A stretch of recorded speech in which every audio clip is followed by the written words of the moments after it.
God is our refuge and protector. Growing up, I'd always been taught about God's power and justice, but it felt more like a concept than a reality.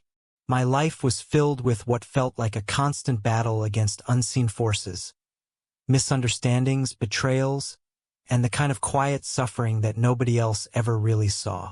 I tried to fight back in my own strength, to prove myself, to find my worth in what I could control.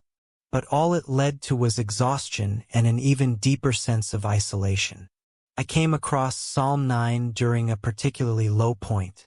The words seemed to jump off the page, speaking directly to the chaos in my heart. I will praise thee, O Lord, with my whole heart. I will shew forth all thy marvelous works. I remember thinking, how can I praise God when I feel so broken? What marvelous works have I seen lately? Yet, as I continued reading, something shifted. The psalmist wasn't just praising God for an easy life. He was praising him for his character. He was acknowledging God's justice, his faithfulness, and his role as a refuge in times of trouble. The turning point for me was verse 10. And they that know thy name will put their trust in thee. For thou, Lord, hast not forsaken them that seek thee. That's where faith clicked for me. It wasn't about my feelings or my strength. It was about knowing God's name, his nature, his promises, his history of being faithful.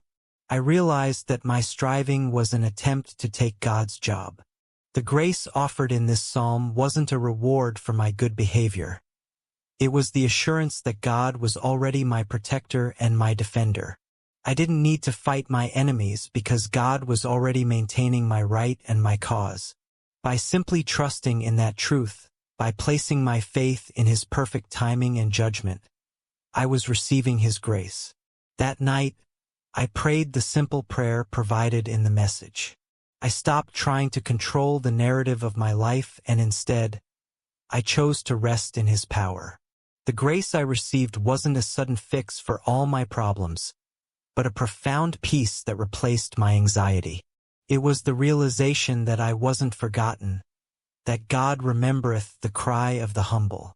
It was the freedom to finally let go and trust that he would vindicate me in his own time.